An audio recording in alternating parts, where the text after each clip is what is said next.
Farhad Abbas ini kelihatan bodoh hanya ketika membela Agus aja. Tapi pada kenyataannya ternyata memang Farhad Abbas itu cerdas loh. Terbukti dengan dia sekarang kan dia nimbrung lagi nih di kasusnya perselingkuhannya Ridwan Kamil. Nah, pendapat-pendapatnya Farhad Abbas menurut saya itu tajam dan cerdas loh. Memang Ji, dulu juga Farhad Abbas itu satu-satunya pengacara yang berhasil membebaskan dari jerat hukuman mati bandar narkoboy loh. Siapa lagi kalau bukan Farhad Abbas? Kalau nggak salah orang Australia itu, si Corby kalau nggak salah. Itu Farhad Abbas berhasil. Memang pada dasarnya dia itu cerdas sebagai pengacara.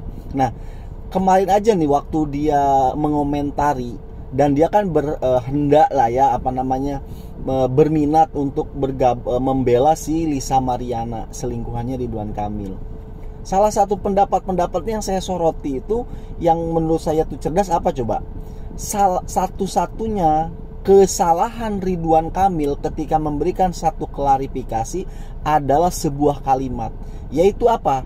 Pernah bertemu satu kali dengan Lisa Mariana. Nah, yang bahaya itu adalah ketika Ridwan Kamil mengatakan pernah bertemu satu kali. Udah, Pak RK bertemu satu kali berapa hari? 1 jam, 2 jam, 2 hari, 3 hari, 4 hari.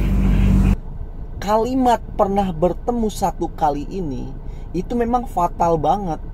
Bagi saya pun memang fatal klarifikasi yang dilakukan oleh Ridwan Kamil. Meskipun tujuan utama dari klarifikasi Ridwan Kamil itu menyanggah bahwasannya dia bukan ayah kandung si bayi si Lisa Mariana, tapi justru dengan klarifikasi dengan berupa kalimat yaitu bertemu satu kali, mengakui pernah bertemu satu kali dengan Lisa Mariana, ini memang benar-benar fatal. Kalau saya pakai istilahnya Farhad Abbas itu apa? Satu kali bertemu itu berapa menit? Satu kali bertemu itu berapa jam? Kali bertemu itu melakukan apa? Kan itu tuh pertanyaan cerdas yang dilontarkan oleh Farhad Abbas tuh di situ. Iya juga ya. Memang benar klarifikasinya Ridwan Kamil, saya bertemu Lisa Mariana itu satu kali. Namun dalam pertemuan satu kali ini kan nggak tahu berapa menit. Jangankan sampai berjam-jam, 5 menit aja bisa jadi anak itu. Wah ya juga nih si Farhad ya kan. Terus pertemuan satu kali ini juga ngapain? Apa yang dilakukan? Nah, ini dia menjadi pemberat untuk Ridwan Kamil. Jadi, kalau menurut Farhad Abbas, dengan menyatakan bertemu satu kali dengan Lisa Mariana, secara langsung juga mengakui bahwasanya iya betul itu anak saya. Karena apa? Sampai sekarang untuk melakukan tes DNA belum juga dilakukan, belum juga ada klarifikasi untuk tes DNA ini. Itu yang diambil kesimpulan oleh Farhad Abbas. Tapi lain cerita tuh, Farhad Abbas ketika menjadi pembelanya Agus, ampun kelihatan banget gitu loh bodohnya kan gitu. Itulah Farhad Abbas. Nah, sekarang bagaimana dengan nasibnya si Agus? Ya udah, si Agus sekarang diusir. Udah nggak bisa lagi, udah nggak ada lagi yang mau biayain si Agus, karena si Agusnya juga udah tidak menghasilkan sesuatu, ya kayak tebu aja itu, habis manis dibuang. Nah, itu pembahasan pertama tentang si Agus. Nah, kemudian yang kedua, beredarkan bocor percakapan antara Ridwan Kamil dengan Lisa Mariana, yang mana di sana dijelaskan Lisa Mariana ini menuntut duit sekian miliar. Dan Ridwan Kamil menolaknya untuk memenuhi tuntutan uang sekian miliar itu. Tapi si Lisa Mariana ini tetap ngotot, dan Ridwan Kamil bilang, wah ini pemerasan jatuhnya kalau begitu. Nah, gini aja Kang, kalau mau beres saya butuh 2,5 miliar. Tapi kan itu bukan anak saya. Buktinya udah jelas kan. Kita juga udah buat perjanjian sebelumnya.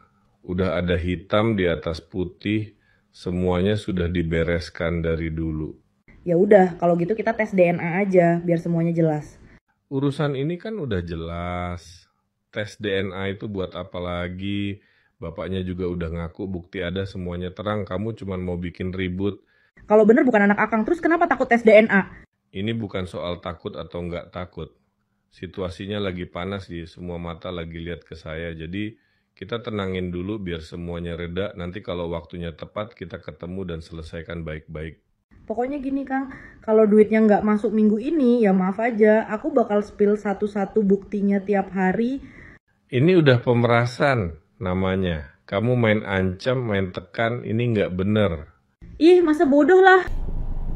Nah, ini percakapan ini menurut kalian itu percakapan real antara Ridwan Kamil dengan Lisa Mariana, atau itu hanya AI, atau itu hanya editan? Nah, kalau menurut pendapat dari Abimanyu ini pakar telematika yang beneran loh ya, bukan kayak Roy Suryo, ngakunya sih pakar telematika, tapi ya pernah ditipu di online tuh kan, oleh penjual online kan, lucu. Nah, kalau Abimanyu ini menurut saya sih bagus lah ya, dia memang beneran pakar gitu loh. Tapi coba diperhatikan lagi, omongannya semuanya saut-sautan. Bukan perdebatan yang saling berdebat. Biasanya framing untuk rekayasanya udah mulai jelas ya, menurut saya ya. Itu nanti akan dibuktikan. Nah, dan kemudian yang mau diarahkan dari diskusi tersebut, kalau saya baca, ini mau lebih dikesankan bahwa ini adalah urusan, bahwa ini suatu pemerasan gitu loh. Jadi menurut dia, dari percakapan Ridwan Kamil dan Lisa Mariana ini ada satu kejanggalan. Apa itu? Yaitu percakapan ini terjadinya itu tidak tektok gitu loh. Seakan-akan seperti rekamannya Ridwan Kamil begini diambil, dipotong, kemudian potongan rekaman dari bicaranya si Lisa Mariana diambil, dipotong, kemudian disatukan, jadi seakan-akan terjadi percakapan. Padahal kalau diperhatikan lebih lanjut, ini sepertinya memang omong-omongan si Lisa Mariana itu diambil, dipotong-potong, kemudian dijadikan satu. Kemudian omong-omongan Ridwan Kamil juga diambil, dijadikan satu. Kemudian lalu si kedua potongan ini disatukan. Nah, maka seakan-akan seperti ada sebuah percakapan begitu loh.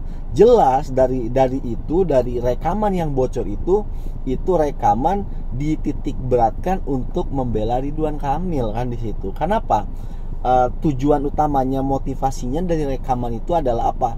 Bahwasanya memang selama ini si Lisa Mariana gila duit begitu loh, dan berhendak memeras Ridwan Kamil begitu loh. Nah, di sini seakan-akan yang diuntungkan dari tersebarnya rekaman itu adalah Ridwan Kamil. Nah, kalau pemaparan menurut pakar telematika Abimanyu itu ya begitu tuh. Nah, makanya kita sebagai netizen ketika mendapati sebuah katakan kayak fakta ataupun isu, harus bener-bener jeli tuh, ini arahnya kemana kan begitu. Nah, oke, dari sini semua, dari kejadian ini semua, pada dasarnya sih kalian gak bisa tuh mati-matian bela Ridwan Kamil atau mati-matian bela Lisa Mariana. Baru kali ini dalam kasus ini saya itu tidak memihak, ya kan, saya tengah-tengah aja gitu. Lain ketika kasusnya Vina Cirebon, saya kan memihak kepada 7 terpidana, ya kan, yang menjadi korban. Atau di kasus yang skincare, ya kan, saya ngebelain korban skincare abal-abalnya kan begitu. Nah, tapi di kali ini saya tidak membela Ridwan Kamil, tidak membela siapa itu Lisa Mariana, karena bagi saya kedua-dua orang ini nih, mau Lisa Mariana mau Ridwan Kamil, itu semuanya sama-sama salah kok begitu loh.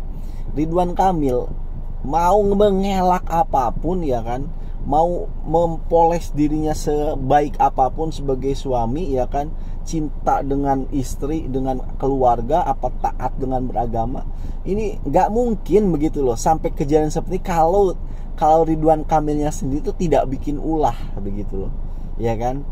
Niatnya kalau pengen ngebantu, kenapa yang dibantu tuh harus orang-orang semok kayak si Lisa Mariana gitu loh. Rakyat Jawa Barat itu kan banyak gitu. Ngapain ngebantu dia begitu loh.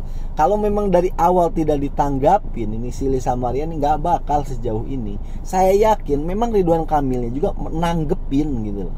Nanggepin si Lisa Mariana ini, entah tergoda, entah bagaimana begitu loh. Tetapi kalau seandainya Ridwan Kamilnya cuek aja tuh, nggak dipedulikan, ya nggak akan terjadi ini seperti ini ya. Ya sudah, demikianlah pembahasan kita kali ini. Semoga bisa diambil pelajarannya oleh kalian semua. Terima kasih karena sudah menyimak.